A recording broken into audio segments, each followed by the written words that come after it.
direction de la HET Pro, un très cordial bienvenue à cette conférence. Si, on l'a pas amplifié. Oui, c'est pour l'enregistrement.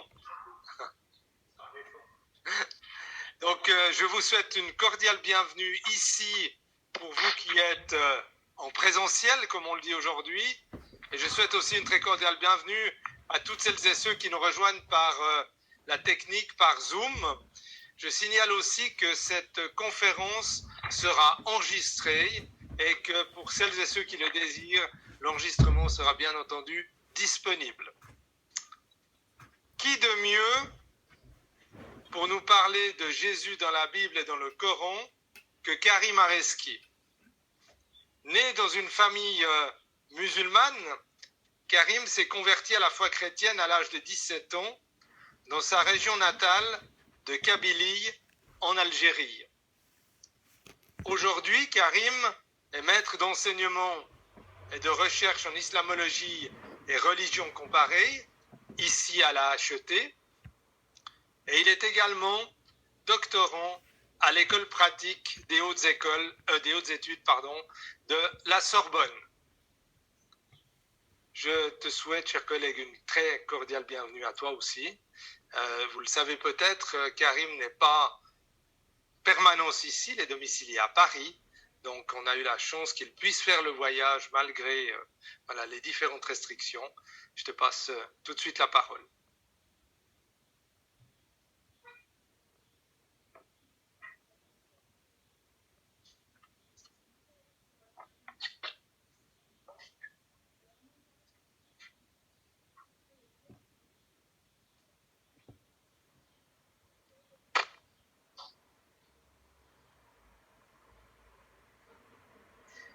Voilà, à moi maintenant aussi de vous souhaiter la bienvenue, de dire un grand merci à notre cher directeur pour cet accueil chaleureux. Et je me réjouis d'être avec vous ce soir pour traiter de ce sujet qui est d'une grande importance pour la foi chrétienne, mais aussi dans la religion musulmane.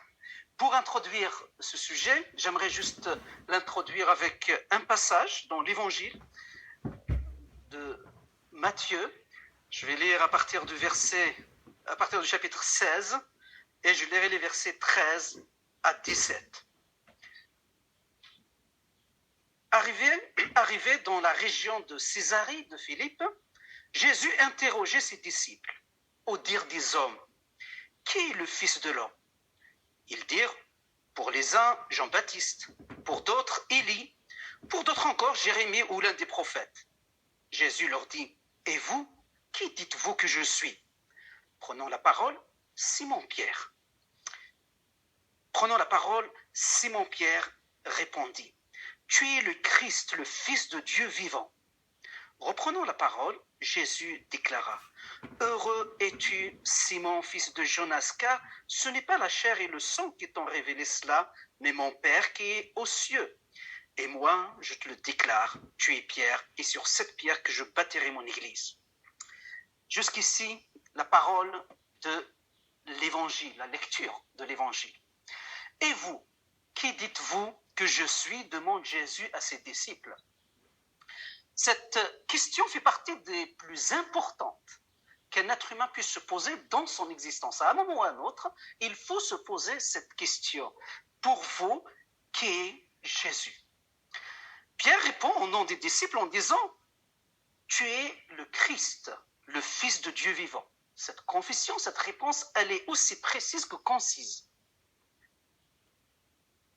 Elle fait partie de ces nombreuses déclarations au sujet de Jésus, de l'identité de Jésus dans le Nouveau Testament, qu'on retrouve aussi bien dans les évangiles que dans les épîtres, et qui nous disent, qui nous conduisent à un enseignement tout particulier sur la personne de Jésus-Christ, un enseignement qui le distingue de tous les autres enseignements. Parce que, en effet, Jésus, la conception de Jésus est très développée dans d'autres religions, dans d'autres philosophies, dans d'autres systèmes de pensée. La christologie chrétienne est au cœur de la foi chrétienne, puisque la connaissance de Dieu même, de Sauveur, de Seigneur, dépend de la connaissance de ce Jésus. La christologie est aussi l'un des terrains les plus propices pour le dialogue avec les autres religions, mais aussi avec d'autres philosophies qui ont développé des conceptions de Jésus au cours de l'histoire. Et l'une des christologies, en dehors des christologies chrétiennes, développées au cours de l'histoire, c'est la christologie musulmane. De nombreux textes dans le Coran, dans la tradition, c'est-à-dire les hadiths, sont consacrés à Jésus. Et Jésus occupe une place importante dans ces textes coraniques. La question que nous allons essayer de traiter ensemble ce soir, c'est de dire quelle est la différence entre la christologie musulmane et la christologie chrétienne. En d'autres termes, quelle est la différence entre le Jésus coranique et le Jésus biblique? D'abord, Jésus dans le Coran. Que dit le Coran au sujet de Jésus? Il y a une sourate, il y a la sourate 3, qu'on appelle sourate al-Imran, la famille de Imran. Il y a la sourate donc 3 qui consacre un grand nombre de versets à Jésus. Et c'est là où la christologie musulmane est davantage développée. C'est les versets 33 à 67, donc soit 35 versets consacrés à la vision coranique de Jésus et bien sûr au passage de sa mère.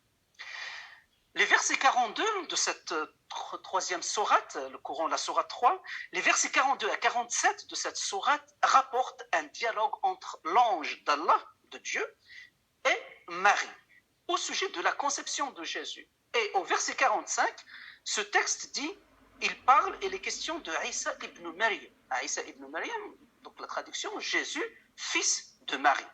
Si l'évangile présente Jésus régulièrement comme fils de Dieu, le Coran le présente systématiquement comme fils de Marie. Et pourtant, dans la culture arabe du 7e siècle, de la Mecque, on présente les enfants en lien avec leur père et non pas en lien avec leur mère. Donc on souligne davantage le lien de parenté avec le père et non pas avec la mère. Et si Jésus donc est présenté comme le fils de sa mère, le fils de Marie, c'est parce qu'il y a une volonté de souligner que Jésus n'a pas de père naturel.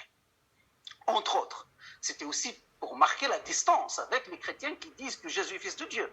Mais on peut remarquer ici, Mohammed lui-même, le prophète, dit, il est présenté régulièrement comme Mohammed ibn Abdullah, Mohammed fils de Abdullah, son père s'appelle Abdullah. Et là, Jésus, par contre, on le présente avec sa mère, avec le lien de parenté avec sa mère, le fils de Marie. Il y a là une volonté voulue, explicite, de dire que Jésus n'a pas de père physique. Et d'ailleurs, pour enlever tout doute, il y a la sourate 19, qui s'appelle la sourate Maryam, de Marie. Elle aussi, elle dit d'une manière très explicite, confirme explicitement la conception miraculeuse de Jésus. Donc, cette conception miraculeuse de Jésus est mise en parallèle dans le Coran avec la création d'Adam. C'est le même langage qui est employé. Pour Adam, par exemple, il y a le langage Dieu dit soit et Adam fut, et on retrouve le même langage qui est dit pour Jésus soit et Jésus fut conçu. En plus donc de cette conception miraculeuse, Jésus, selon le Coran, est né sans péché, sans être touché, donc il est pur comme sa mère d'ailleurs. Tous les deux, Jésus comme sa mère, sont préservés du démon maudit, du diable, qui touche tout enfant à sa naissance. Vous savez, dans la conception chrétienne, le péché, on parle de péché originel, donc l'être humain est touché par le péché dès la conception. C'est le psaume 51, hein, où David dit « J'étais conçu dans le péché ». Or, dans la conception musulmane, le péché, l'être humain n'est pas touché par le péché originel, mais c'est à la naissance où il est touché par le toucher de Satan. La tradition veut que le premier cri que l'enfant prononce ou annonce à la naissance, c'était le cri sous le toucher de Satan. J'ai de la chance, ma première fille en tout cas n'a pas eu ce cri. Donc, sauf Jésus, par contre, lui n'a pas été touché par Satan comme sa mère, et la tradition voudrait que le troisième prophète n'a pas été touché par le toucher de Satan, c'est Jean le Baptiste. Donc on a 3 personnages dans le Coran qui ne sont pas touchés par ce toucher de Satan. Hein? Jésus, sa mère et Marie.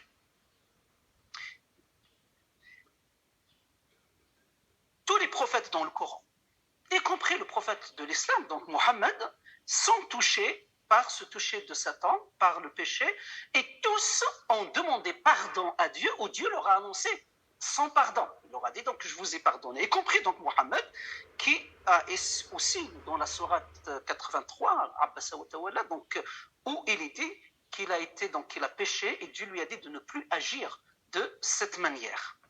Jésus, il seul donc, à naître pur et à demeurer tout au long de sa vie saint, sans commettre de péché. Il est né donc sans péché, et d'après le Coran, Jésus est le seul à rester sans péché pour tout le reste de sa vie. En tant qu'enfant, Jésus a eu des capacités particulières, extraordinaires, comme par exemple la capacité de faire des miracles, ou encore la capacité de parler, alors qu'il était dans le berceau. Dans son berceau, c'était pour justifier, pour défendre sa mère, parce qu'elle a été accusée d'adultère ou de fornication. Et là, donc, Jésus aurait parlé, d'après le Coran, c'est la sourate 19, aurait défendu tout simplement sa mère. Enfant, il était doué aussi des pouvoirs surnaturels avec lesquels il accomplissait des miracles. Comme par exemple, on raconte qu'il y avait un oiseau d'argile sur lequel Jésus a soufflé, et puis l'oiseau a pris vie, et donc il est devenu vivant. Mais vous savez que cette tradition se retrouve aussi dans les évangiles apocryphes, dans le pseudo-Matthieu, on retrouve exactement cette histoire qui se retrouve aussi à nouveau, quelques siècles plus tard, on le retrouve dans le Coran. En plus donc de ces miracles, Jésus, dès sa naissance, en tant qu'enfant, est doté des pouvoirs extraordinaires, et il recevait le savoir initiatique, le savoir de Dieu, directement de la part de Dieu. Donc c'est Dieu lui-même qui lui a enseigné la sagesse, la Torah, l'évangile, et ça c'est le Coran 3 qui le dit, le Coran 19 aussi, il le dit. Ces facultés surnaturelles, miraculeuses, extraordinaires, n'ont fait que s'accroître tout au long de sa vie, tout au long de ce ministère. De sorte, le Jésus coranique a accompli beaucoup de miracles, des guérisons, des résurrections. Il a pourvu aux besoins des gens, il a nourri des personnes. Il a fait plusieurs miracles. Les commentateurs musulmans eux-mêmes font remarquer que les autres prophètes ont fait les miracles de Jésus, mais séparément. Or, Jésus, il les a tous réunis, il les a tous accomplis ensemble. Et en plus de ces miracles uniques, Jésus est aussi soutenu par le Saint-Esprit, ou porté par le Saint-Esprit. Et là, c'est le Coran 2 qui l'évoque, c'est le Coran 5 aussi qui l'évoque. Porté par le Saint-Esprit, cela lui a permis d'une part avoir un accès à la science divine, une science inexprimable, selon de grands théologiens. Donc c'est une science qu'on ne peut pas formuler, mais que Jésus possédait. Et d'autre part, de n'avoir jamais transgressé la loi de Dieu. C'est ça qu'il a gardé de commettre le péché tout au long de sa vie, car il est le seul à rester, à demeurer saint. S'ils sont trois à ne pas être touchés par le toucher de Satan, seul Jésus va demeurer tout au long de sa vie, d'après le Coran, saint sans commettre de péché. Mais malgré tout cela, la prédication de Jésus reste, selon le Coran, un échec. Parce que les Juifs n'ont pas voulu croire dans son message. Et suite à cette résistance, Jésus s'est concentré sur les disciples, et il a enseigné ses apôtres, et donc il n'a pas déployer plus de ressources pour convaincre les autres.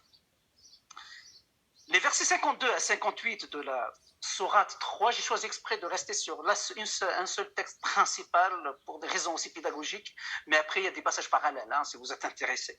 Donc les versets 52 à 58 de cette sourate 3 parlent de la fin, décrivent la fin terrestre de Jésus. Le verset 55 parle de l'élévation de Jésus auprès de Dieu pour le sauver de ceux qui ont voulu le crucifier, de ceux qui voulaient mettre fin à sa vie. En d'autres termes, pour le Coran, la vie terrestre de Jésus a pris fin par sa élévation auprès de Dieu juste à la croix.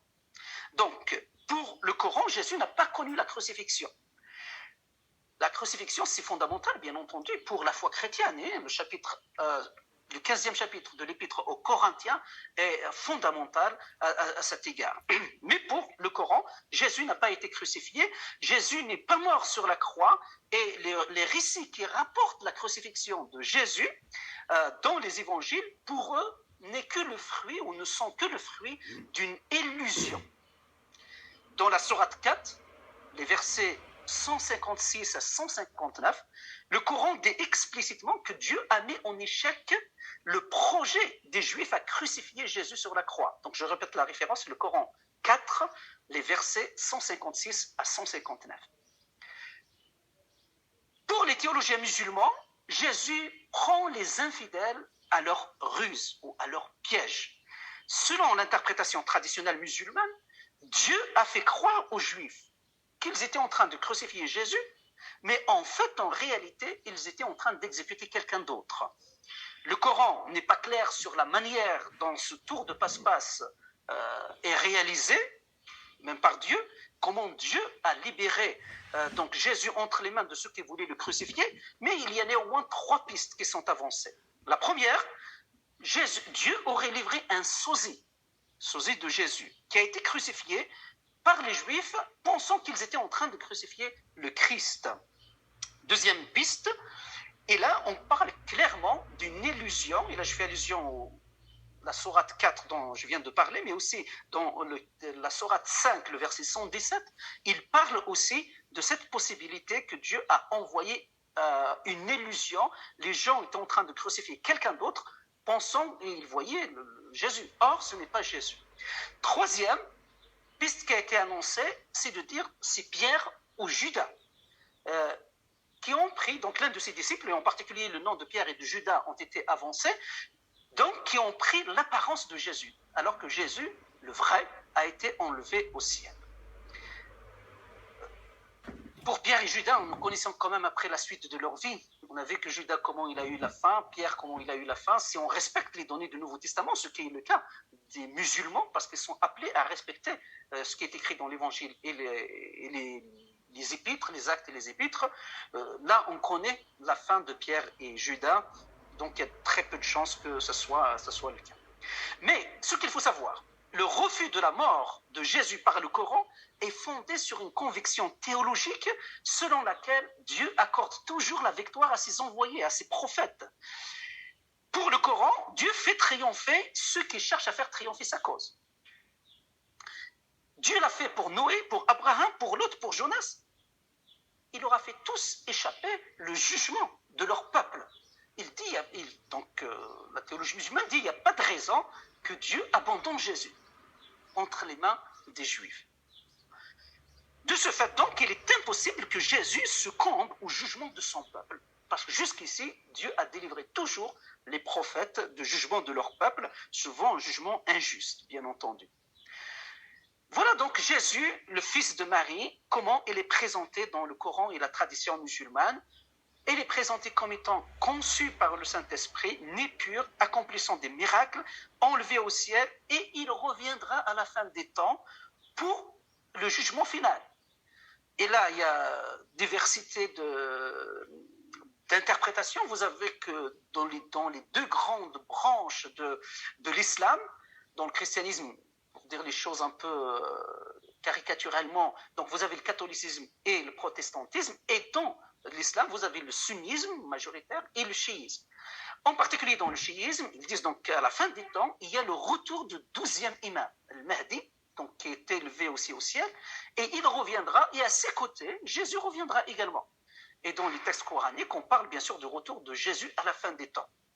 Mais après ce retour de Jésus, bien sûr, c'est un Jésus coranique, hein, donc il reviendra pour appeler à la conversion, au retour vers l'islam. Etc. Mais il est quand même mentionné que Jésus reviendra à la fin des temps. Jésus dans le Coran, voilà une vision brève de Jésus dans le Coran. Maintenant, Jésus dans la Bible.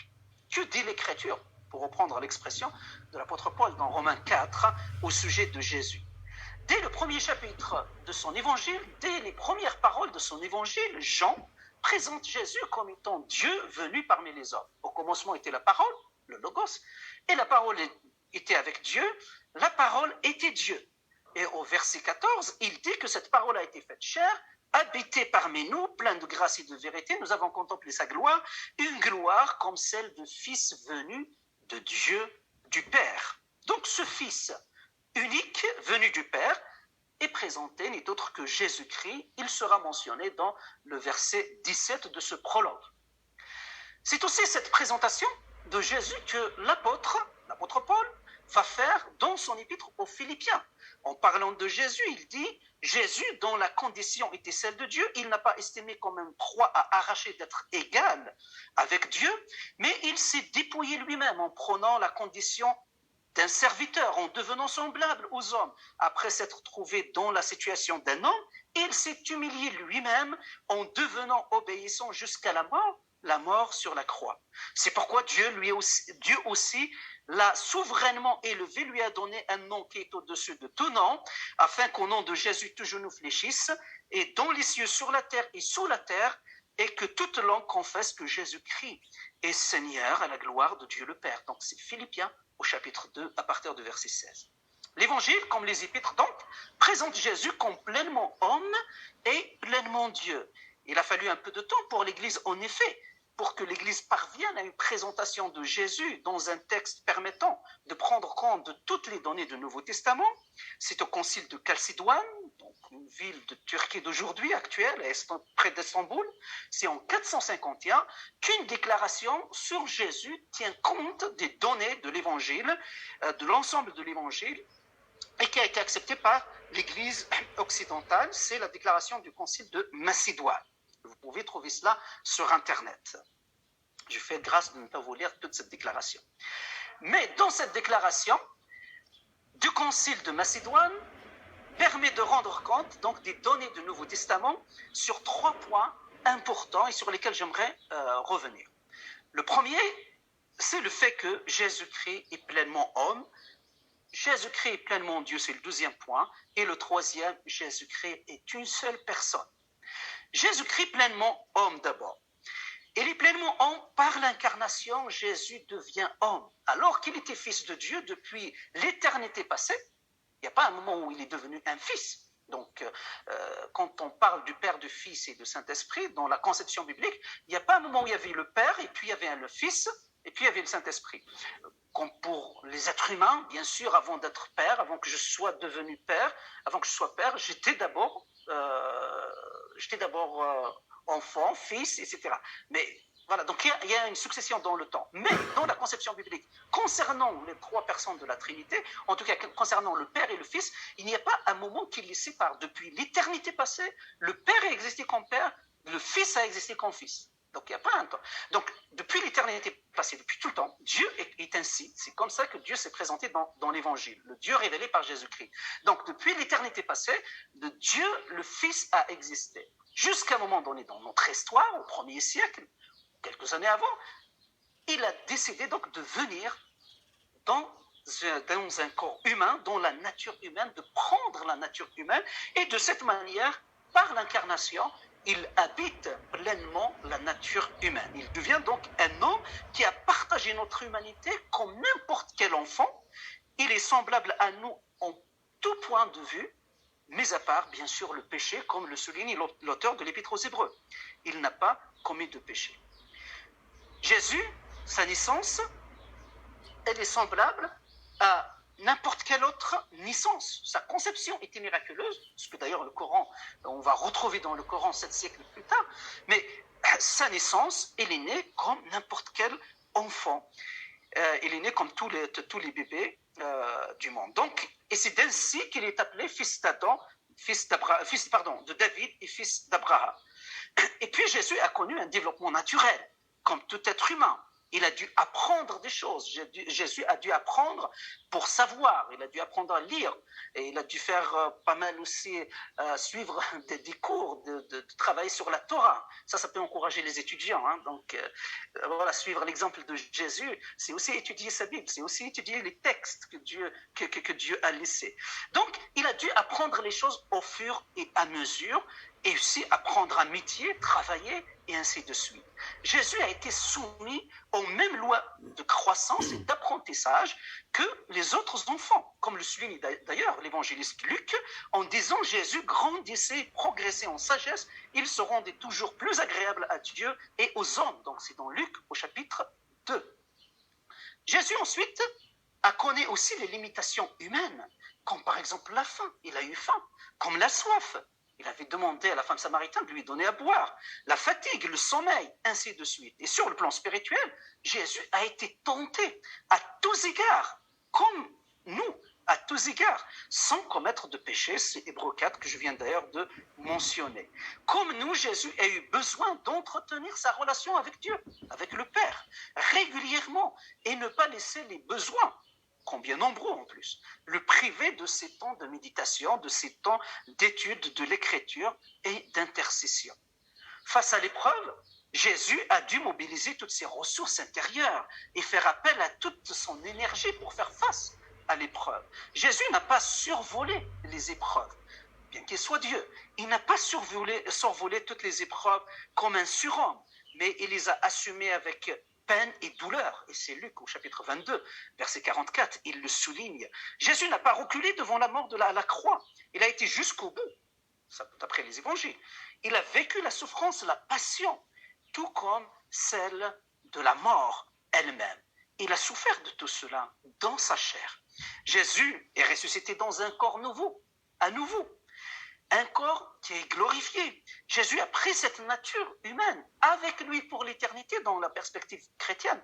Et il reviendra avec ce corps glorifié, donc avec cette nature humaine. Donc Jésus n'a pas simplement habité ou pris la nature humaine pour accomplir sa mission et après la résurrection, il a abandonné la nature humaine. Non, il l'a gardée et il a introduit cette nature humaine auprès du trône de Dieu, près du Père, sur son trône.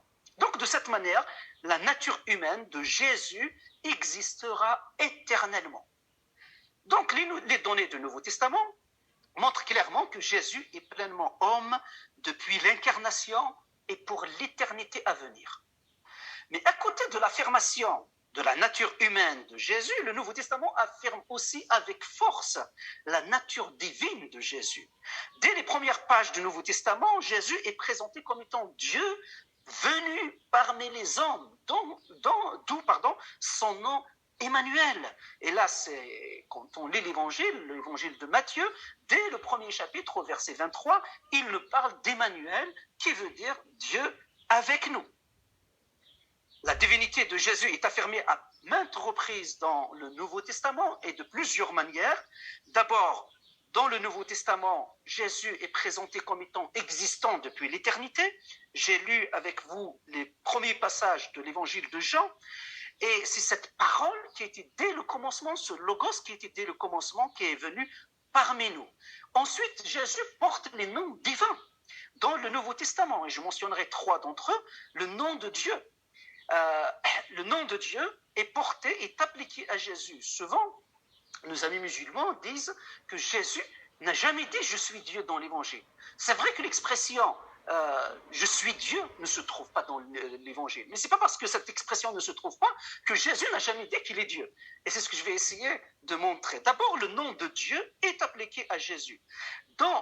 Au chapitre 1 de Jean, verset 1, on parle bel et bien de Dieu, le titre qui est employé, Théos, Dieu, et c'est ce titre-là qui est employé, qui est utilisé pour parler de Jésus au verset 18 de ce prologue, chapitre 1 de Jean, verset 18. Il dit clairement que Jésus est appelé Dieu seul et unique. Et c'est le nom de Dieu qui est employé. Dans sa première épître, Jean, toujours, par la suite, lorsqu'il écrira des épîtres, il dit « Nous savons que le Fils de Dieu est venu et qu'il nous a donné l'intelligence pour connaître le véritable. Et nous sommes dans le véritable, en son Fils Jésus-Christ, c'est lui qui est le Dieu véritable et la vie éternelle. » Il dit c'est lui, le Fils Jésus-Christ, qui est le Dieu véritable. Jean, la première épître de Jean, chapitre 5, verset 20, pour ceux qui veulent vérifier. L'auteur de l'épître aux Hébreux dit aussi, applique le titre de Dieu à Jésus d'une manière explicite. Il a dit, en parlant de la supériorité de Jésus, Il cite le psaume 45, il dit, il a dit au Fils, donc le Seigneur qui dit au Fils, oh, ton trône, ô Dieu, est éternel. Le Fils est qualifié, est appelé ô Dieu, est appelé Dieu.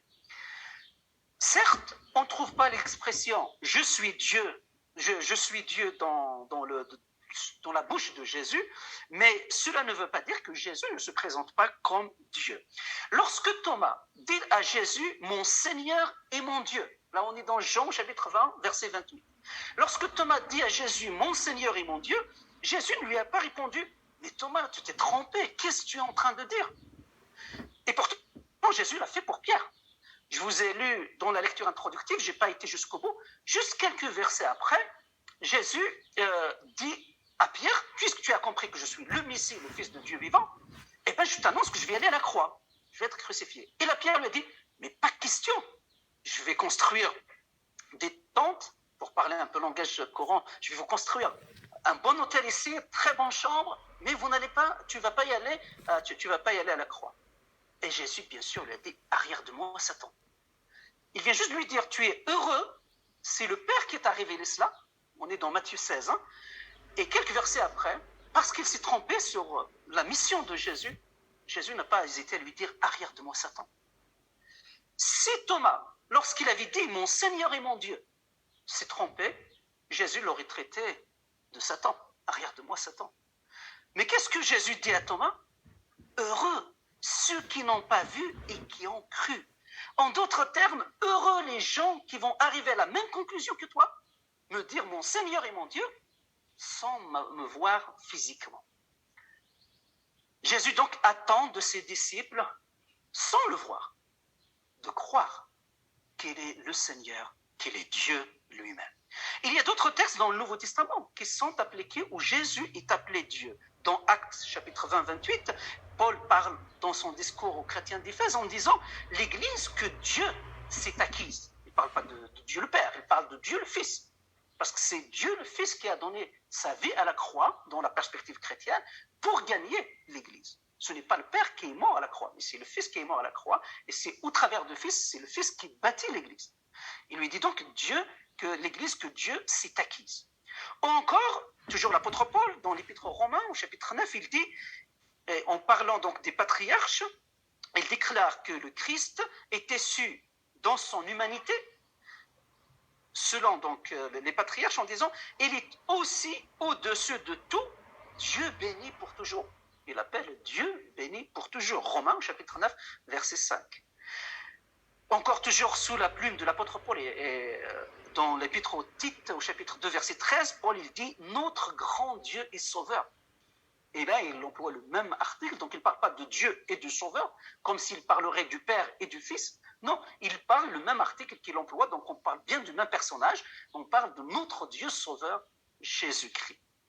Donc, l'examen des données du Nouveau Testament, si on veut les respecter, conduisent à déduire que Dieu est pleinement Dieu. Ensuite, Jésus emploie un autre terme, je suis, egoimi, je suis. Dans l'évangile de Jean, régulièrement Jésus se présente comme étant je suis. Et on sait que ce je suis est utilisé pour la première fois lorsque Moïse a demandé à Dieu dans l'Ancien Testament, dans le livre de l'Exode, au chapitre 3, il lui a dit quel est ton nom? Et Dieu lui dit je suis l'Éternel. Le nom qu'on traduit par l'Éternel, je suis qui je suis. À vrai dire, sur le verbe être, à l'inaccompli en hébreu, mais l'inaccompli qui peut se traduire aussi par le présent, donc je suis qui je suis. Et c'est pour ça qu'on traduit, Dieu se présente donc comme étant le je suis à chaque instant. Vous voulez savoir qui est Dieu? Je suis présent tout le temps, depuis l'éternité passée jusqu'à l'éternité à venir. Donc on a forgé le terme de je suis. Et ce terme de je suis est utilisé dans la première traduction de l'Ancien Testament, ce qu'on appelle la Septante. Dans la première traduction, la Septante a utilisé ce je suis en grec pour traduire je suis qui je suis, c'est-à-dire le terme l'éternel. Et Jésus, lorsqu'il parle, c'est Yahvé l'Éternel.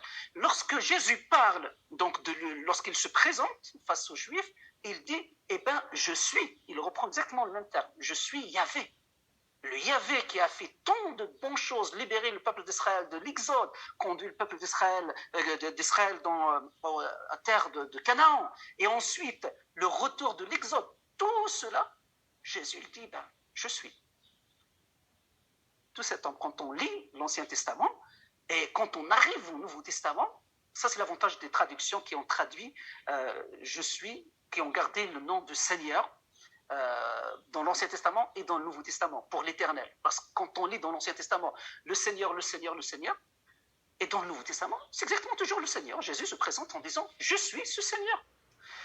Lorsqu'on lit en français, on dit l'éternel, c'est aussi juste de dire l'éternel, l'éternel, mais si on ne fait pas attention, on ne fait pas le lien entre l'éternel de l'Ancien Testament et le Seigneur du Nouveau Testament.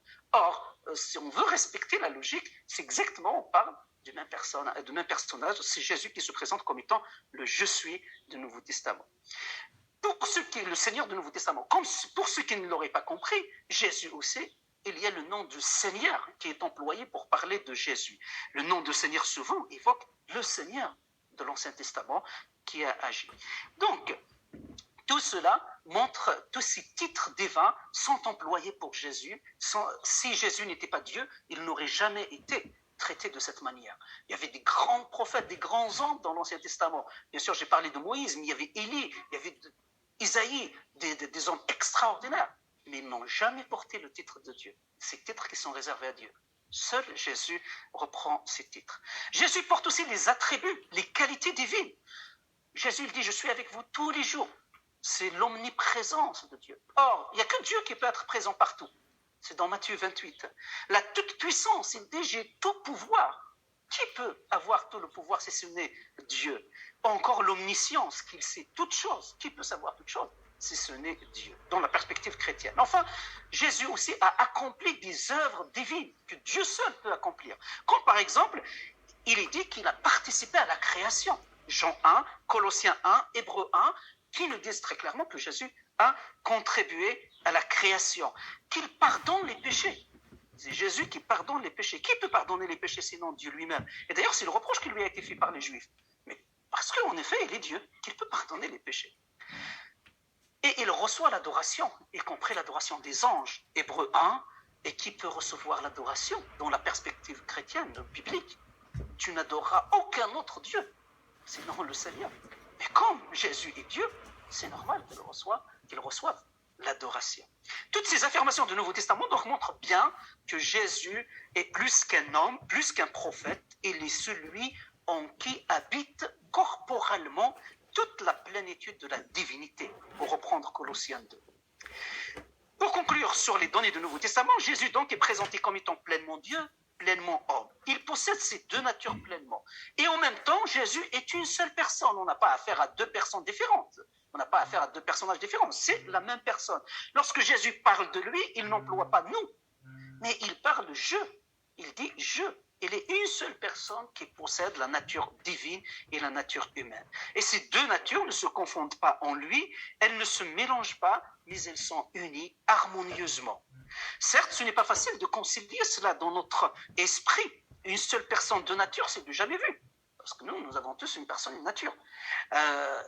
Mais si on veut respecter les données du Nouveau Testament, de l'Évangile, nous ne pouvons qu'arriver à de telles conclusions, une conclusion qui est exprimée clairement dans la déclaration du Concile de Chalcédoine en 451 sur Jésus. La théologie musulmane ne va pas jusque-là au sujet de Jésus.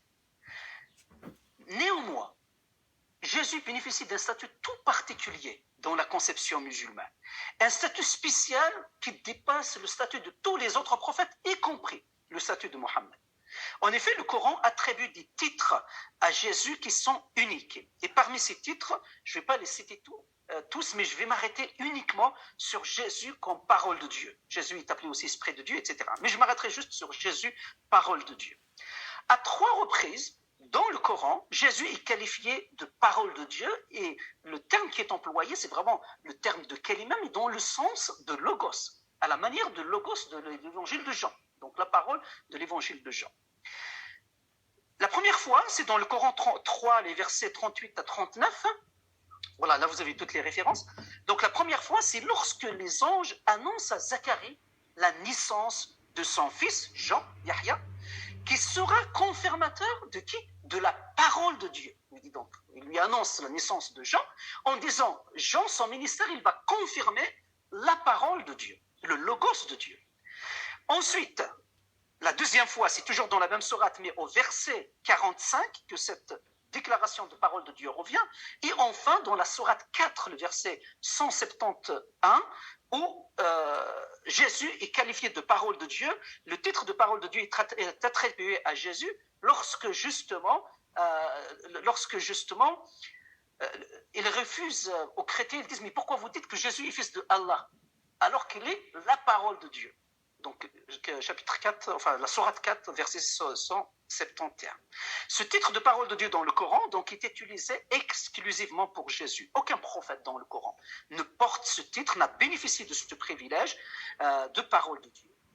Et on peut se poser la question, mais pourquoi le Coran appelle Jésus parole de Dieu? Les théologiens musulmans avancent plusieurs explications pour rendre compte de cette spécificité de Jésus. La première explication qui a été avancée consiste à dire que Jésus est appelé parole de Dieu parce qu'il est venu à l'existence par la seule parole de Dieu. Soit, kun fayakun, puisqu'on a quelques arabophones ici. Donc, soit et il fut. Et on met cela donc en parallèle avec la création d'Adam. C'est ce qu'écrit un grand exégète Zamkhari, malheureusement je n'ai pas pour le noter, mais on le montrera tout à l'heure. C'est écrit avec Z-A-M-K-H-A-R-I, si vous voulez peut-être trouver la citation sur Internet éventuellement. Jésus a été appelé, je le cite, Jésus a été appelé le Verbe de Dieu parce qu'il est venu à l'existence par la seule parole, par le mot « soit », sans l'intervention d'aucune autre cause. Il n'y a pas une cause seconde. L'objection qu'on peut faire à cette explication avancée par ce théologien, c'est le fait que pourquoi Adam n'a pas été appelé parole de Dieu? Et pourtant, Adam, c'est exactement la même expression qui est utilisée, soit. Et pourquoi il n'a pas été appelé parole de Dieu? Plus encore, Adam, il n'avait ni père ni mère. Jésus, il avait une mère. Donc, s'il y a quelqu'un qu'il fallait appeler, peut-être sur cette logique-là, s'il y a quelqu'un qu'il fallait appeler parole de Dieu entre les deux, c'était plutôt Adam. Parce qu'il est venu sans père, c'est ni mère. Or, Jésus, il y avait quand même une mère. Il me semble que cette explication n'est pas convaincante à mon sens. Et d'ailleurs, dans la sourate 3 que j'avais mentionné tout à l'heure, le verset 59, il fait exactement ce parallèle. Il dit, pour Allah, je cite le Coran, pour Allah, Jésus est comme Adam qu'il créa de poussière, puisqu'il lui dit, sois, et il fut. Donc le Coran lui-même met le parallèle. Et pourtant, Adam n'a jamais été appelé parole de Dieu. Une deuxième explication est avancée pour justifier ce titre de parole de Dieu donné à Jésus dans le Coran, consiste à dire parce que Jésus est pur, saint, il n'a pas commis de péché. En effet, comme je l'avais évoqué tout à l'heure, Jésus est né pur. Mais il n'est pas le seul à naître pur. Il y avait aussi Marie, qui n'a pas été touchée par le toucher de Satan. Il y avait Jean-Baptiste, ils étaient trois, dont parle le Coran et la tradition musulmane. Et pourtant, ni Marie ni Jean-Baptiste n'ont porté le titre de parole de Dieu. Bon, pour Marie, on peut comprendre, parce qu'elle n'a pas été qualifiée, n'a pas porté le titre de prophète. Et pour Jean-Baptiste était prophète. Le Coran l'appelle comme prophète. Et ce qui est frappant dans la sourate 3, c'est que l'annonce de la naissance de Jean-Baptiste vient avec l'annonce de la naissance de Jésus. Et pourtant, et tous les deux sont purs, ne sont pas touchés par le péché, en tout cas à la naissance. Et pourtant, un est appelé parole de Dieu et l'autre ne l'est pas. Donc si le titre de parole de Dieu était lié à la sainteté, la pureté de Jésus, Jean-Baptiste aurait aussi porté ce titre de parole de Dieu.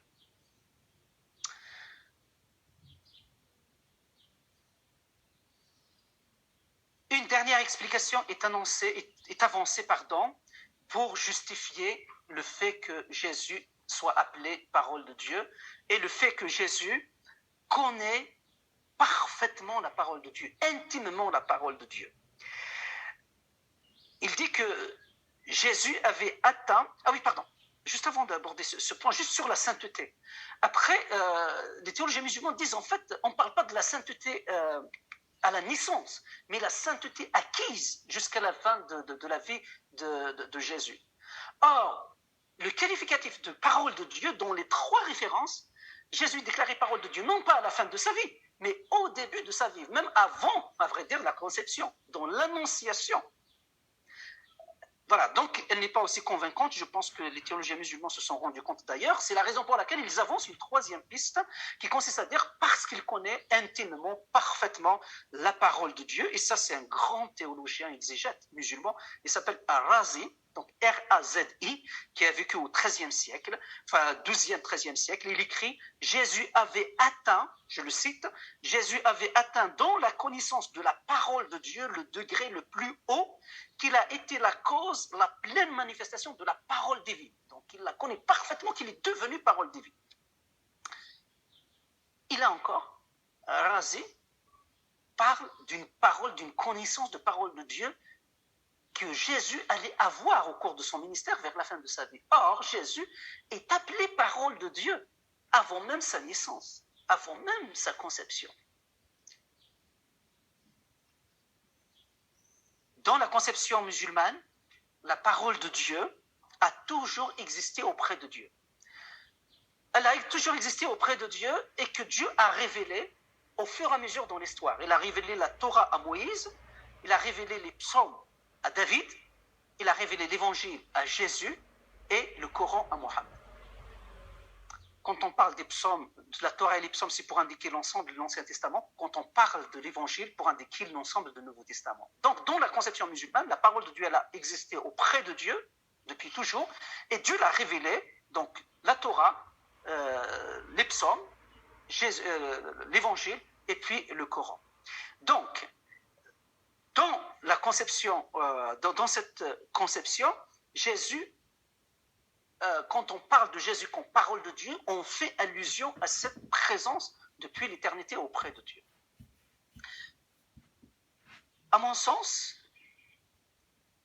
personnellement, je n'arrive pas à trouver une explication satisfaisante de ce titre de parole de Dieu en restant simplement sur les données coraniques ou encore de la tradition des hadiths.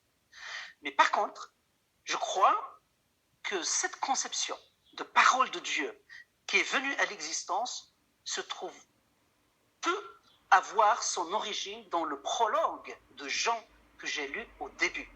En effet, Jean nous présente que le Logos, la parole de Dieu, a existé auprès de Dieu depuis toute l'éternité et qui est venu parmi les hommes.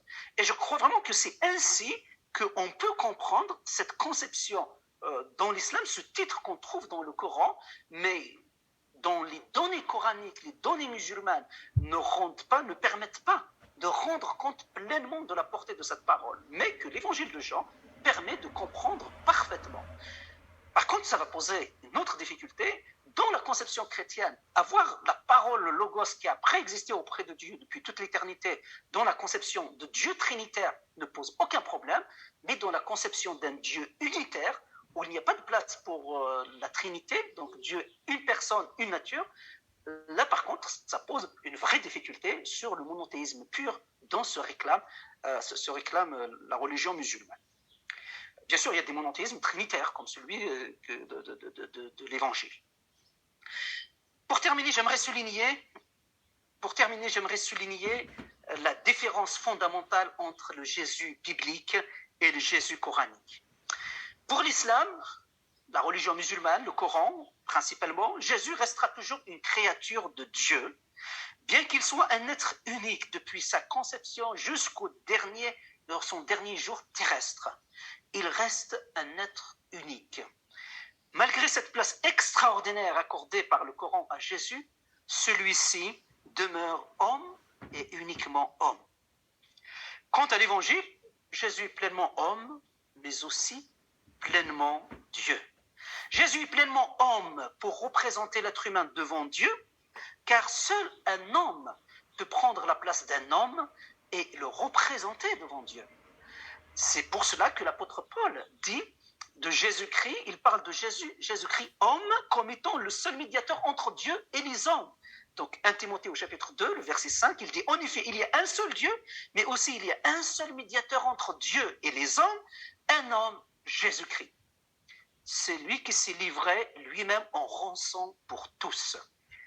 Jésus-Christ pleinement homme pour nous représenter l'homme devant Dieu, devant la justice de Dieu. C'est ce que la théologie chrétienne soutient. Jésus est aussi pleinement Dieu, car pour payer le prix de la désobéissance de l'homme, face à la justice de Dieu, à la sainteté de Dieu, il faut être plus qu'un homme, il faut être Dieu. Un homme, aussi parfait soit-il, ne pourra jamais répondre à l'exigence de Dieu, parce que l'exigence de Dieu est tellement élevée et tellement juste. Isaïe dit même nos œuvres de justice sont comme un vêtement souillé. Isaïe chapitre 64, verset 6. Et pourtant, Isaïe, c'est le prophète de la sainteté. Son livre nous présente Isaïe. C'est très difficile de se sentir plus saint qu'Isaïe quand vous lisez Isaïe. Et pourtant, lui-même, à la fin de son livre, il nous dit même toutes ses œuvres de justice sont comme un vêtement souillé. Ce n'est pas le fait de prier 3 fois, 4 fois, 5 fois, 10 fois par jour, ou le fait de jeûner 1 mois, 2 mois, 3 mois dans l'année, qui va me rendre juste et qui va nous permettre de régler la facture. La facture, elle est immense. Et personne ne peut la régler. Seul Dieu. Parce que personne ne peut répondre à la justice de Dieu. Et c'est la raison pour laquelle le Sauveur, pour satisfaire cette exigence de Dieu, doit être aussi pleinement Dieu.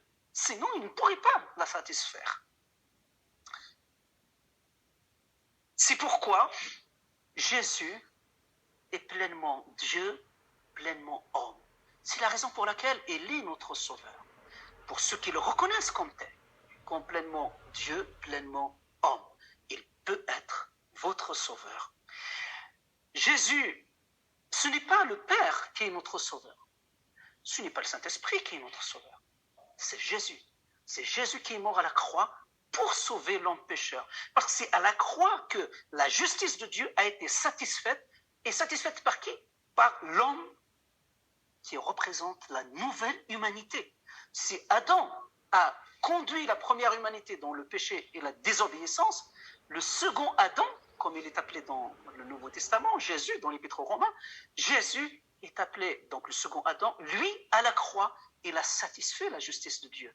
L'homme parfait a satisfait la justice de Dieu.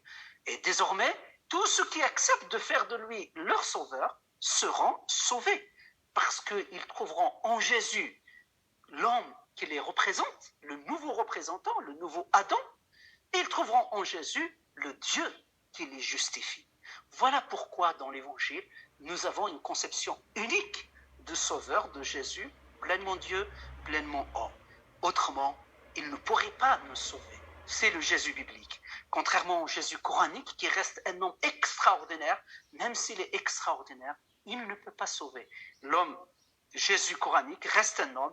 Jésus biblique, il est bien sûr homme, mais plus que homme. Il est aussi pleinement Dieu. Voilà pourquoi il nous faut faire des efforts nécessaires pour comprendre vraiment cette identité telle qu'elle est révélée d'abord dans l'Évangile, pour saisir le peu qu'on peut saisir de cet homme qui est unique dans toute l'histoire. Pas simplement l'histoire de l'humanité, c'est-à-dire à partir de la création, mais aussi l'histoire de Dieu lui-même.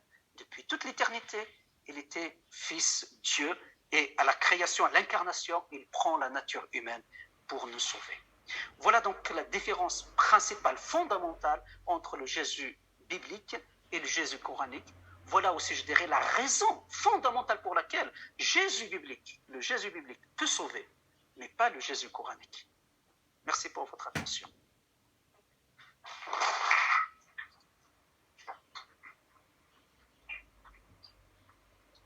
Nous pouvons avoir un temps d'échange, donc vous pouvez poser les questions et puis j'essaierai de répondre d'une manière aussi précise que je pourrai. Et puis aussi, ceux qui nous suivent aussi par Internet pourront poser des questions via le chat et nous essayerons aussi de répondre. Alors effectivement, vu qu'il s'agit, comme vient de le dire tout d'abord, un immense merci Karim pour cette analyse du Jésus biblique. Peut-être que nous connaissons certainement mieux que le Jésus coranique, mais en tout cas un grand merci pour toute ta recherche et tout ton éclairage ce soir sur ce sujet. Comme on l'a dit, on va prendre des questions. Vu qu'on a une partie des les personnes qui nous suivent sur Zoom. Les questions pour les personnes qui sont en ligne se posent par chat. Et puis, Laurence, la responsable de la communication, nous les retransmettra. Karim pourra y répondre.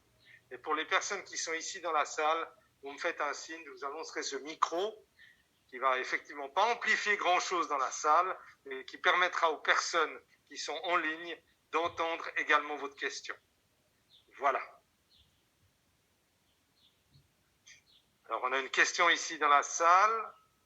On a même plusieurs. Moi, j'ai une question par rapport à l'attitude des musulmans par rapport à Jésus, parce que d'après ce que vous décrivez, je comprends pas pourquoi il y a autant d'antagonisme entre les musulmans et les chrétiens. Très bien. Merci pour votre question. En effet, j'aimerais souligner 2 ou 3 choses, brièvement. C'est vrai que l'attitude des musulmans face aux chrétiens, les musulmans souvent réagissent au fait que les chrétiens, la première chose que nous mettons en valeur, c'est le fait que Jésus est fils de Dieu.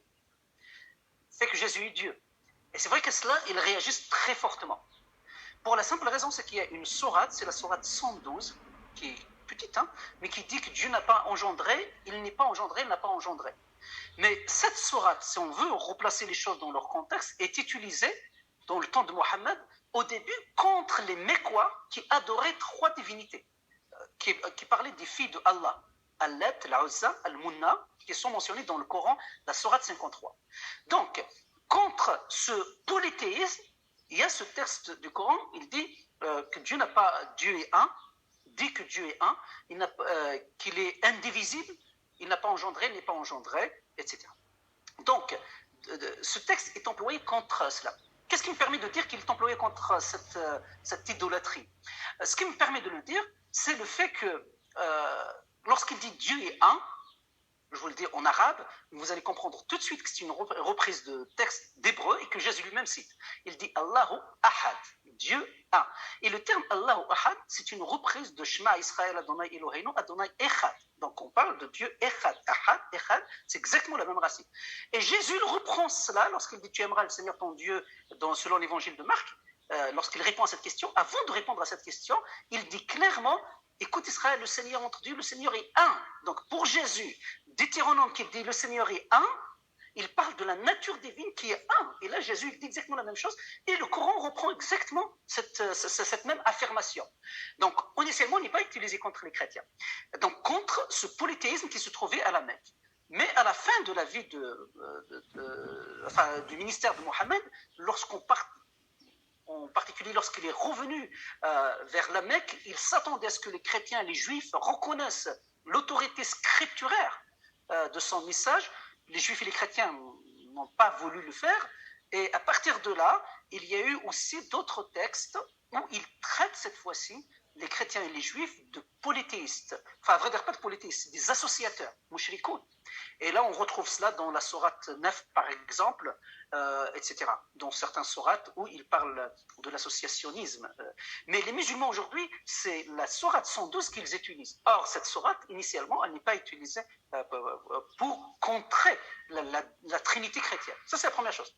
La deuxième chose, une fois que j'ai dit maintenant l'attitude des musulmans, j'aimerais revenir sur l'attitude des chrétiens. Je suis chrétien, donc pour qu'il n'y ait absolument aucune ambiguïté. Donc je suis chrétien.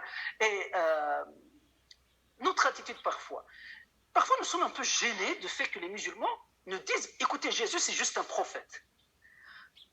Je constate dans l'échange de Jésus avec la Samaritaine, lui n'était pas vexé lorsque la Samaritaine lui dit « Écoute, je vois que tu es un prophète ». Il lui a dit « C'est très bien, tu as bien vu, je suis prophète ». Après, il l'a aidé à voir que finalement ce prophète est aussi le Messie. Mais nous, les chrétiens, nous braquons trop rapidement lorsque les musulmans nous disent « oui, Jésus, bien sûr, on le reconnaît comme prophète ».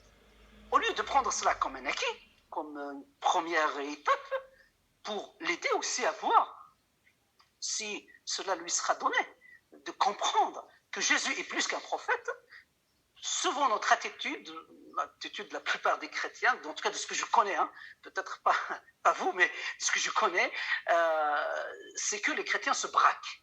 se braquent parce que le musulman leur a dit que Jésus est prophète. Voilà donc ce qui contribue un petit peu à ces antagonismes, alors que, en effet, le Coran, moi je pense, donne une conception très très haute de Jésus. En tous les cas, du point de vue du Coran, Jésus se distingue d'une manière très très claire, bien au-delà, se distingue de tous les autres prophètes, y compris de Mohammed, de Moïse, de tous les autres prophètes, y compris d'Abraham, de tout, dans la conception coranique.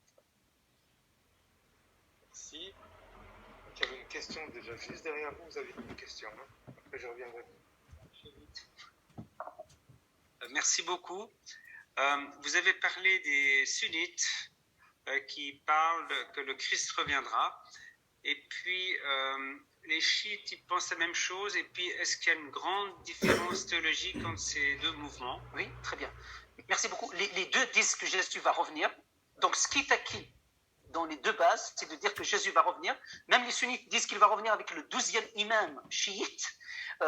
Ils concèdent, parce qu'il y a des textes dans le Coran, de toute manière, qui évoquent cela. Mais la conception chiite est beaucoup plus développée. Pour la simple raison, c'est que dans le chiisme, ils ont développé toute une conception de Messie, de l'imam métaphysique, qui est aussi considéré comme un sauveur. Je vais essayer de faire simple, même si c'est un peu tard, mais vous allez... Donc, je vais essayer de vous présenter. Dans la conception chiite, il y a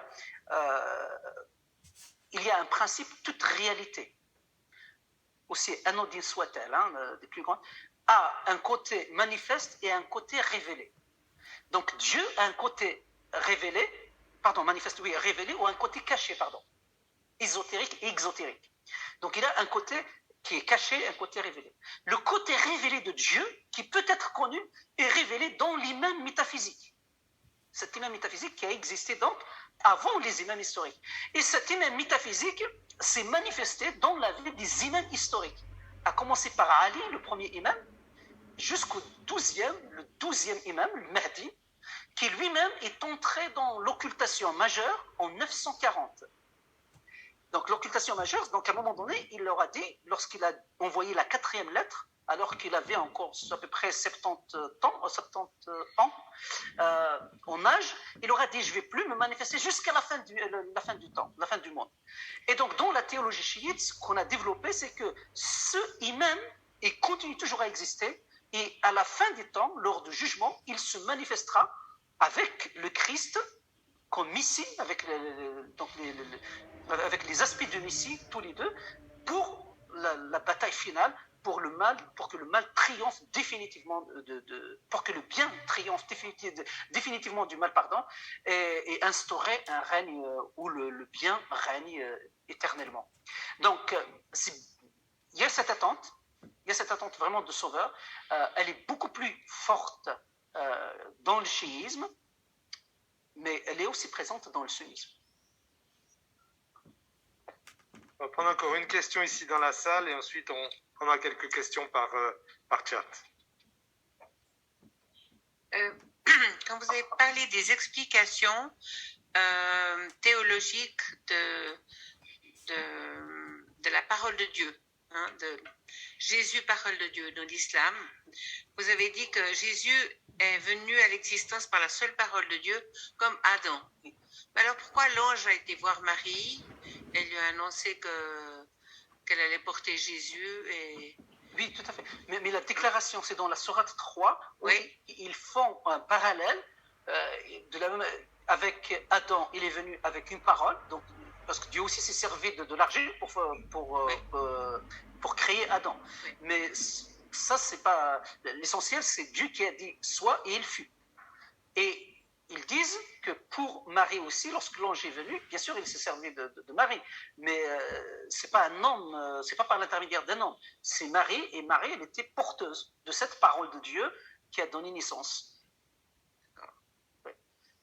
Ouais, mais j'espère que j'ai bien compris votre question, parce que... Non, parce que je trouvais qu'il y avait une opposition dans le fait que l'ange était venu vers Marie, oui. Elle lui a dit, tu vas être enceinte de Je ne sais pas si c'est marqué aussi du Saint-Esprit, je ne Oui, sais c'est pas. ça. C'est exactement. C'est Oui. marqué. Ça, par contre, c'est la sourate 9, Oui.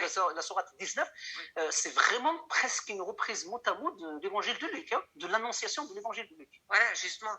Et puis après, qu'on dit, mais c'est juste par la parole de Dieu. Ben, il y a eu comme 9 mois, quoi, entre... Oui, mais au début, là, on parle vraiment de la création, de l'acte créateur. Oui, d'accord. L'acte créateur, voilà. Oui, bien sûr, après Marie a joué son rôle, Dieu l'a utilisé, mais de la même manière. Hein, sur le rôle de Marie, c'est vraiment de la même manière. On trouve son rôle exactement dans l'Évangile comme dans le Coran. Je ne crois pas qu'il y ait de différence particulière à cet égard. D'accord. Donc c'est au fond la parole de l'ange, au fond, oui, c'est ça. Qui est la parole créatrice. Oui, c'est ça, c'est exactement. De l'ange Gabriel, sachant que l'ange Gabriel ne fait que répéter la parole de Dieu. Oui, d'accord. Ouais. Merci. Merci. On va prendre quelques questions sur Internet, ensuite on revient dans la salle. Alors, une question par rapport à la citation de Arazi par rapport à Jésus comme parole de Dieu dans le Coran. Ouais. Pourrait-on dire que Jésus, appelé parole de Dieu, pourrait être une prophétie de sa sainteté tout au long de sa vie?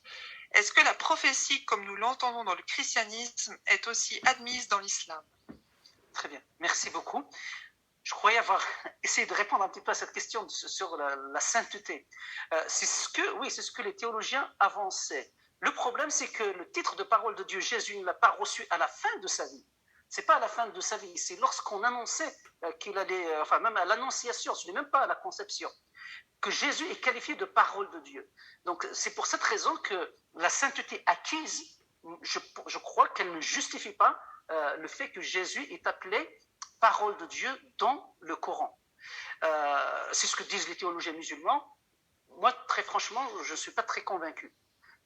Pour la simple raison, c'est que Jésus, si, par exemple, l'ange Gabriel avait dit dans le Coran, à la fin de la vie de Jésus, par exemple, lorsqu'il était sur la croix, lorsqu'il avait sauvé, d'après la conception musulmane, il avait sauvé d'entre les mains des Juifs, de ceux qui voulaient le crucifier. Si c'est à ce moment-là que l'ange Gabriel avait dit à Mohammed, donc Jésus est devenu parole de Dieu, là, le raisonnement se tient.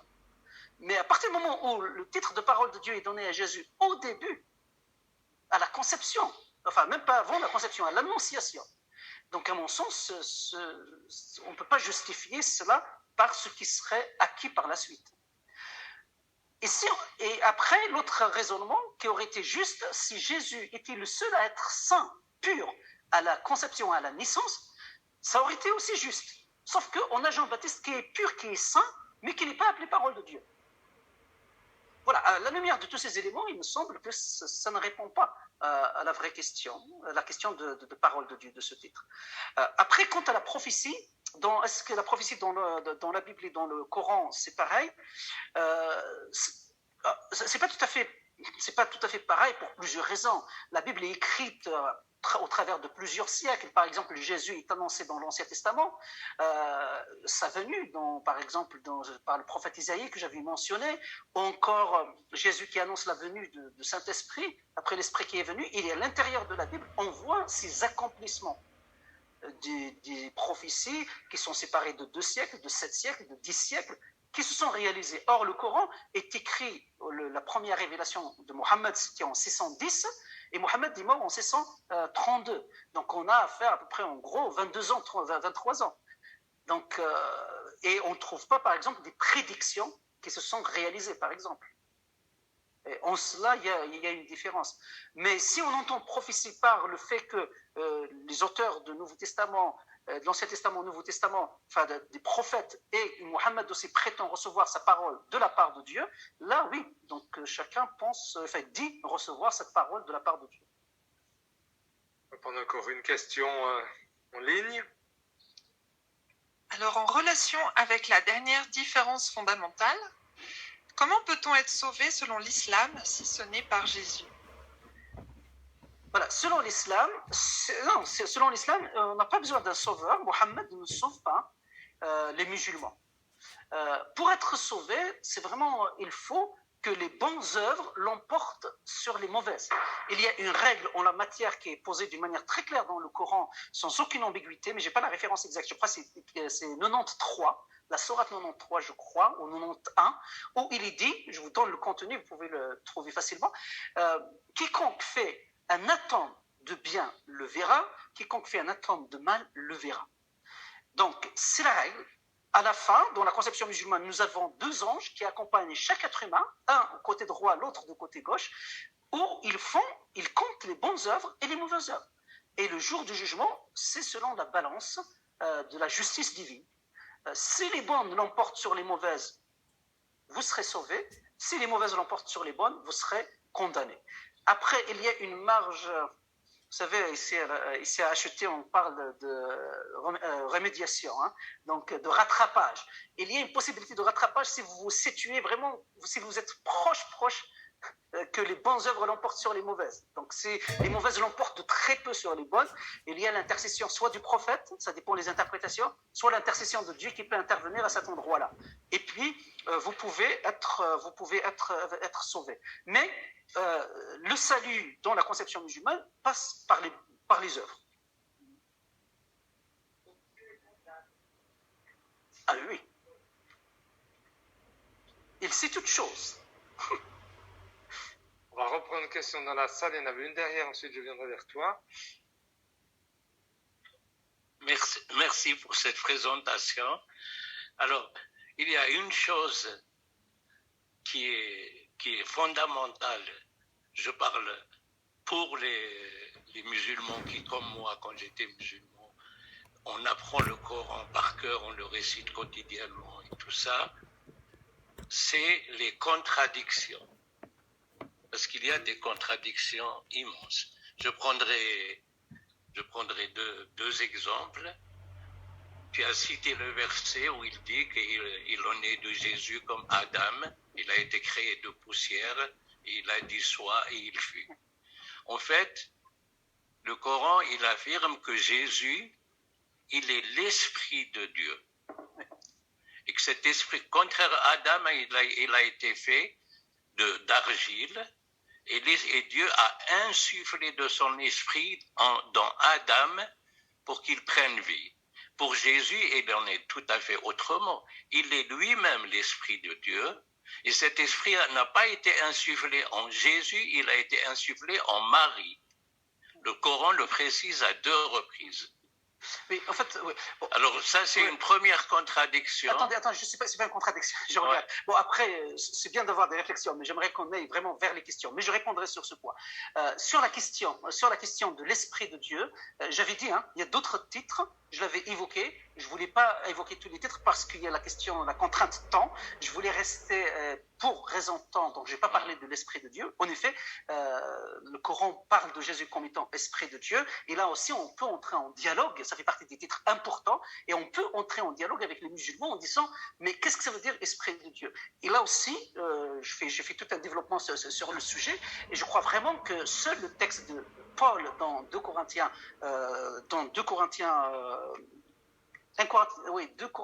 2, 11 et 12, là où il dit, c'est l'Esprit de Dieu, l'Esprit de l'homme. Qui peut connaître ce qui est dans l'homme si ce n'est l'Esprit de l'homme?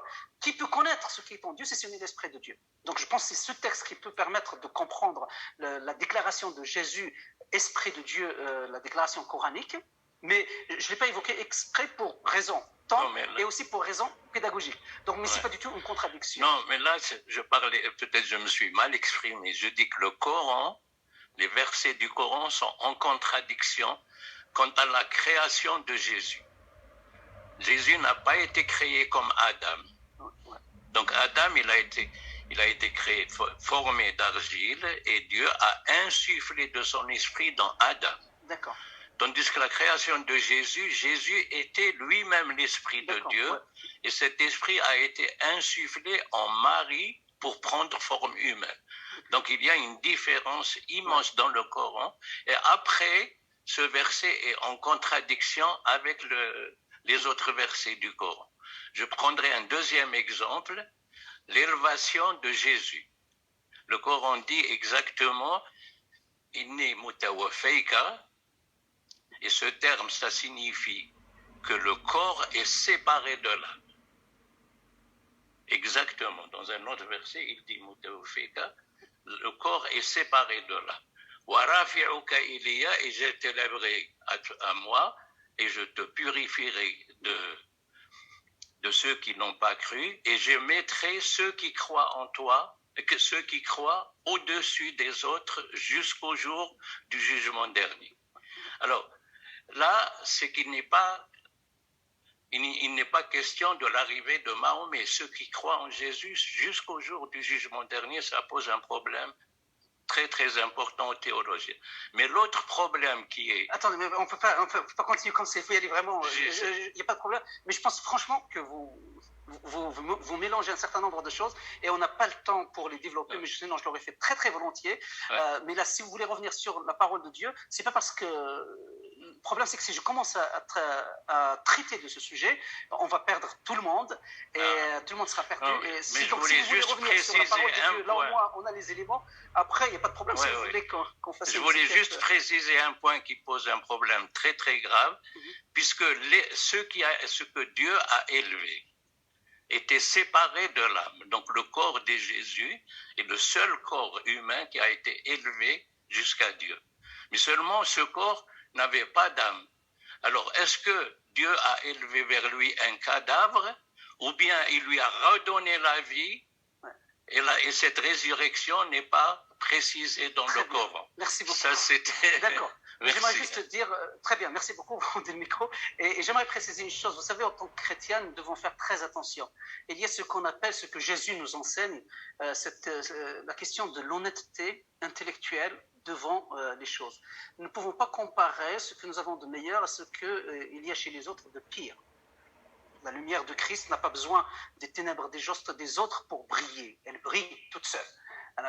Donc, pourquoi je dis ça? Très franchement, quand on prend le texte que tu soulignes, et après je fermerai la parenthèse, quand on l'examine dans le texte coranique, à mon sens, il n'y a pas du tout de contradiction et il n'y a pas cette histoire de séparer le cadavre, l'âme, etc. Quand c'est exactement, on retrouve les mêmes termes qui sont employés dans la Bible et qui sont compréhensibles et sans aucune difficulté. Donc j'aimerais qu'on quitte quand même ce terrain de schématisation ou de caricaturer l'autre ou la pensée de l'autre pour montrer quoi que ce soit. Donc, je pense qu'il y a un souci de justice à cet égard qu'il faut avoir. Mais il n'y a pas de souci, si tu veux, on pourra discuter ensemble. Parfait, merci. On va passer à une autre question. Amar, je te remercie. On va passer à une autre question. On va prendre une question sur Internet. Alors, des musulmans disent que Allah pardonne gratuitement, ce qui le rend plus bon et plus sympathique que le Dieu de la Bible, qui, lui, a besoin de sacrifices. Comment leur répondre? Très bien, merci beaucoup. Allah répond gratuitement, ça je ne sais pas. Ils disent Allahu Ghafour Rahim Shadid L'iqab. Donc ils disent que Dieu est clément et oui, pardon, mais exigeant ou sévère dans ses jugements. Donc, mais à aucun moment dans le Coran il est dit que Allah va pardonner juste comme ça gratuitement, pas du tout. Il y a des œuvres qu'il faut faire, les bonnes œuvres l'emportent sur les mauvaises. Donc, les bonnes ou les mauvaises l'emportent sur les bonnes. Mais c'est en fonction de ton œuvre, en fonction des œuvres. Et là, on a vraiment affaire à une religion, à œuvre, et il n'y a pas de pardon, c'est-à-dire gratuit. Non. Justement, le pardon gratuit, c'est dans l'évangile, enfin dans la conception de l'évangile. Jésus, lorsqu'il est sacrifié dans la perspective de l'évangile, il est mort pour permettre d'obtenir ce pardon gratuitement. Prenons l'exemple d'une grâce présidentielle. Je ne sais pas si en Suisse on fait ça, mais par exemple en France, où quand un président est élu, il peut décider d'une grâce. De dire, je vais gracier un tel détenu, il est coupable, mais je vais le gracier. Justement, Dieu n'a pas fait ça. Il aurait pu faire ça. C'est-à-dire, il aurait pu éviter le sacrifice de Jésus. Donc, je suppose que la personne qui a posé la question, elle s'inquiète beaucoup pour Jésus, ce qui est bien, ça part de bons sentiments. Non, il aurait pu éviter le sacrifice de Jésus. Mais si Dieu avait évité le sacrifice de Jésus, sa justice n'aurait pas été satisfaite. Parce que lui a décrété que le salaire du péché, c'est la mort. C'est ça ce qu'il a dit à Adam avant même qu'il pêche. il lui a donné 2 commandements. Tu mangeras de tous les arbres de jardin et tu ne mangeras pas de l'arbre de la connaissance de bien et du mal. Donc, ce double commandement, il lui dit, le jour où tu mangeras, tu mourras. Mourir, tu mourras. Donc, il y avait même une insistance sur la sanction. Et ce jour-là, donc, à partir de là, il y a la justice de Dieu qui doit être satisfaite. Et pour satisfaire cette justice de Dieu, vous savez, Dieu n'est pas un homme. Hein. Dieu, il tient parole. Il pose un cadre. Il est le premier à assumer, à veiller sur ce cadre. Contrairement à nous. Nous, on dit, ce serait bien de faire ça, mais dès que ça devient un peu exigeant, ça nous touche directement, on essaie de trouver toutes les astuces pour pouvoir ne pas satisfaire cette exigence. Or, Dieu, ce n'est pas le cas. Il est juste. Donc, il faut satisfaire cette justice. Mais comme l'homme ne pourra jamais la satisfaire, c'est Jésus, pleinement Dieu, qui est venu payer justement cette facture parce que l'homme ne pourra pas la payer. Et il a payé pour que justement le pardon soit gratuit. Autrement, s'il n'y avait pas ce sacrifice, le pardon ne serait pas gratuit, il ne serait pas gratuit. Donc, à mon sens, c'est contraire. C'est grâce à Jésus que nous avons accès à un pardon gratuit et que dans le Coran, il n'y a pas de pardon gratuit. Il faut le gagner. Il faut gagner son salut.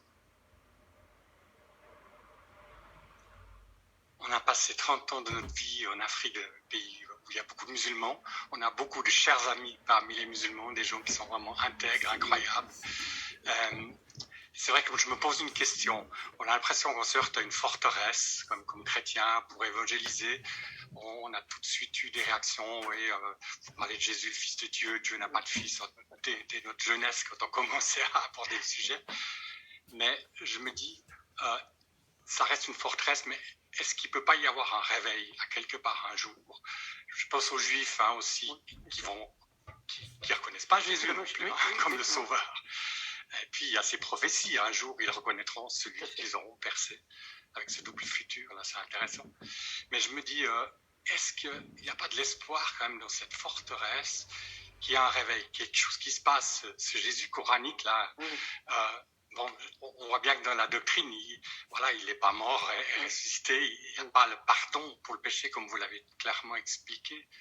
Mais est-ce qu'il ne peut pas y avoir des révélations? Je me dis, ces milliers de personnes là qu'on ne va jamais pouvoir toucher, là, qui sont ancrées dans leur forteresse, vous-même vous êtes un exemple vivant quand même. Tout à fait. Il y a de l'espoir. Non mais bien sûr, il y a de l'espoir. Il y a vraiment de l'espoir. En fait, ce qui se passe, quand même beaucoup de musulmans commencent par découvrir Jésus du Coran. Et c'est ça ça les interpelle, ils commencent à chercher, après ils découvrent l'évangile, ils essaient d'aller plus loin, et ils découvrent après, il y a beaucoup qui se sont convertis, plusieurs sont convertis grâce à cela. Et leur première quête commence par le Coran et termine l'évangile. Ça c'est le premier élément. Deuxième élément, par rapport au réveil, vous savez que dans certains pays musulmans, il y a vraiment un grand réveil, parce que Dieu aussi se révèle. Vous savez, là, il y a la parole de l'apôtre Paul, hein, dans 1 Corinthiens chapitre 12, au verset 3, il dit « Nul ne peut dire Jésus est Seigneur, arriver à la conviction que Jésus est Seigneur, si ce n'est par le Saint-Esprit. » Ce que nous disons là, ce sont des moyens qui vont nous aider ensemble à cheminer, mais celui qui révèle Jésus n'est autre que l'Esprit de Dieu. Donc c'est le Saint-Esprit. Et cela, je peux vous donner un exemple concret, en particulier en Afrique du Nord. Il y a beaucoup qui se tournent vers le Seigneur. Et je pense ici en Algérie en particulier, il y a beaucoup d'églises qui ont vu le jour ces dernières décennies. Et il y a aussi dans d'autres pays musulmans où il y a des gens qui se tournent vers le Seigneur, y compris pendant le mois de Ramadan où ils découvrent le Seigneur. Donc le Seigneur se révèle tantôt d'une manière, tantôt d'une autre, et beaucoup entendent sa voix, reçoivent aussi parfois par des rêves, il y a quelques ouvrages qui sont écrits à cet égard, mais aussi d'une manière naturelle, en lisant l'Évangile, en ayant un Nouveau Testament. Donc ça, c'est quelque chose qui existe. Maintenant, je termine avec un troisième élément et le lien avec les Juifs. Vous savez, la première fois que on a voulu lapider Jésus dans l'évangile de Jean en particulier, c'est au chapitre 5, c'est lorsqu'il a dit aux Juifs, Dieu est mon Père. Et là, ils ont voulu le lapider. On dit, voilà, maintenant il se prend pour le Fils de Dieu. Et donc, c'est exactement ça qui coince avec les musulmans. Mais Dieu, il sait aller au-delà de cette difficulté-là, aider des hommes et des femmes qui sont marqués depuis leur tendre enfance que Dieu ne peut pas avoir un fils, mais du jour au lendemain, grâce à l'Esprit de Dieu, grâce à cette révélation que Dieu accorde, ils arrivent à dépasser cette difficulté. C'est vrai parmi les musulmans, mais c'est aussi vrai parmi les juifs qui deviennent chrétiens.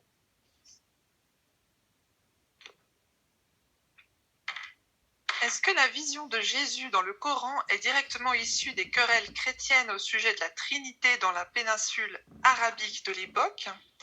Et est-ce que l'influence des apocryphes comme le pseudo-Thomas, le pseudo-Matthieu et aussi le pseudo-Jacques ont inspiré et influencé Mahomet dans sa rédaction du Coran? Très bien, merci beaucoup. Merci pour cette question. En effet,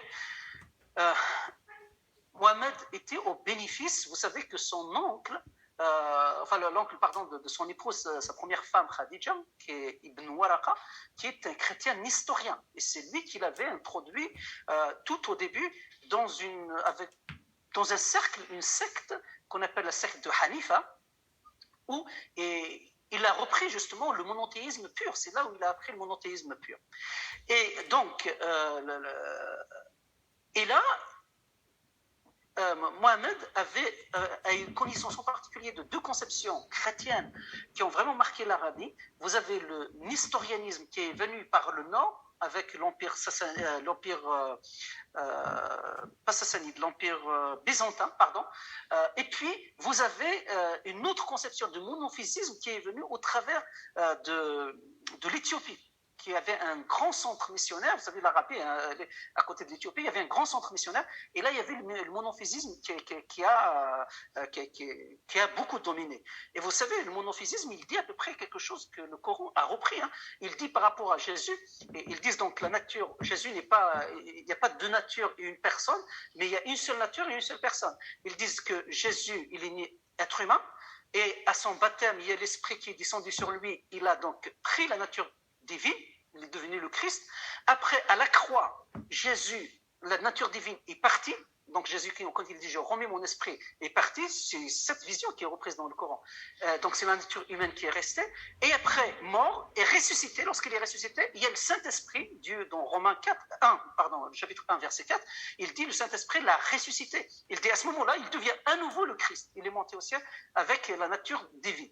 Donc, et cette vision qui était chrétienne, un monophysiste qui existait bien avant l'arrêt, donc déjà au VIe siècle, elle existait déjà bien avant l'arrivée de l'islam. Et c'est cette conception qui a été reprise, qu'on retrouve d'une manière très forte dans l'islam. Et c'est pour cette raison aussi qu'on dit Jésus, etc. Donc ils ne l'ont pas tué, mais juste le ressemblait, mais Dieu l'a enlevé sur la croix. C'est la vision monophysiste qui a été reprise. Donc il y a bien sûr beaucoup de christologies chrétiennes qui sont condamnées par l'Église, qui étaient qualifiées d'hérésie, et dont on trouve les traces, bien entendu, dans le Coran.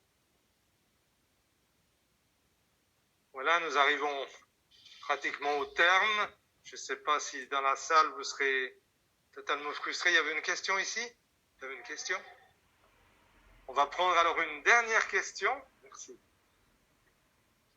Bon, c'est un petit peu un détail, mais je me posais la question parce qu'on a vu que l'évangile est attribué à Jésus, enfin selon les musulmans. Mais du coup, en fait, je me posais la question comment ils voient ça. Est-ce que du coup, ils le voient comme une biographie que Jésus aurait fait ou enfin, ouais, oui. Comment? Oui, le terme de... Oui, très bien. En fait, quand je dis l'évangile est utilisé pour... vous savez qu'à la fin du 1er siècle, au début, on dit évangile, pour parler de tous les évangiles qui circulaient parmi les chrétiens, évangile et épître. À un moment donné, on dit évangile et épître. Au début du 1er siècle, on dit évangile et épître de Paul.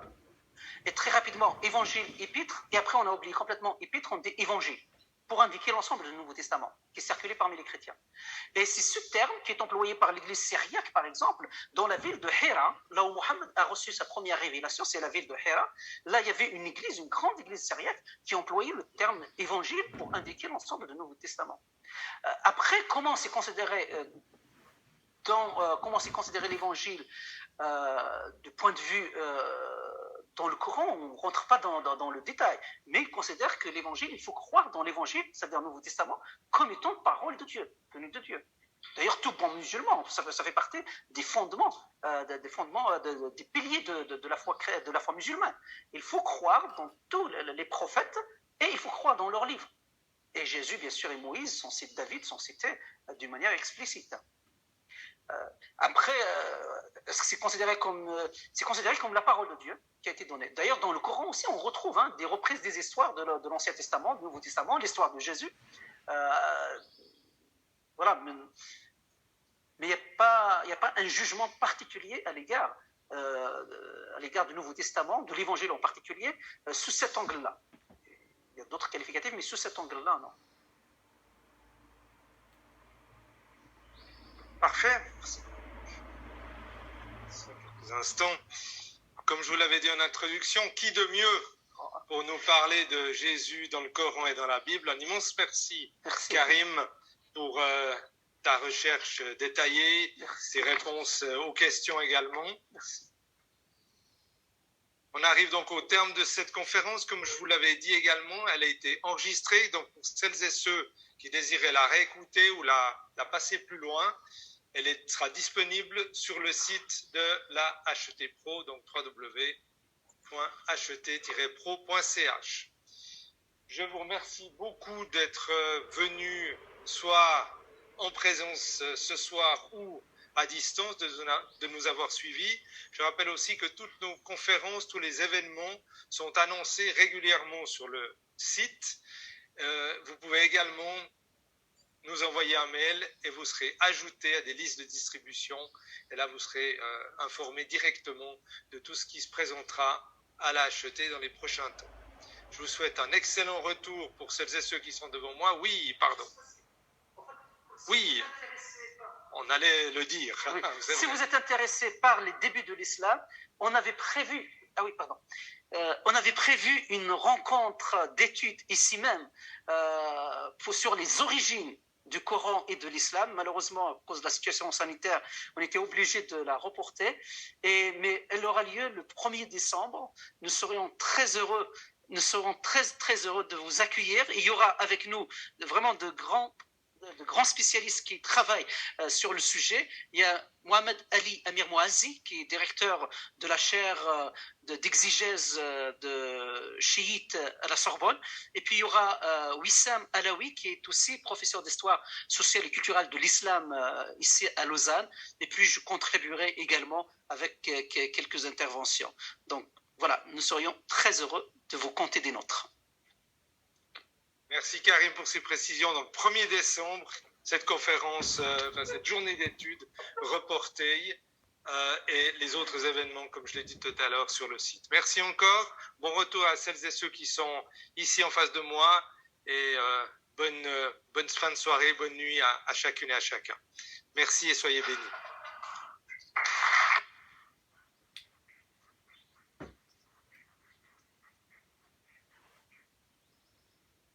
Recording stopped.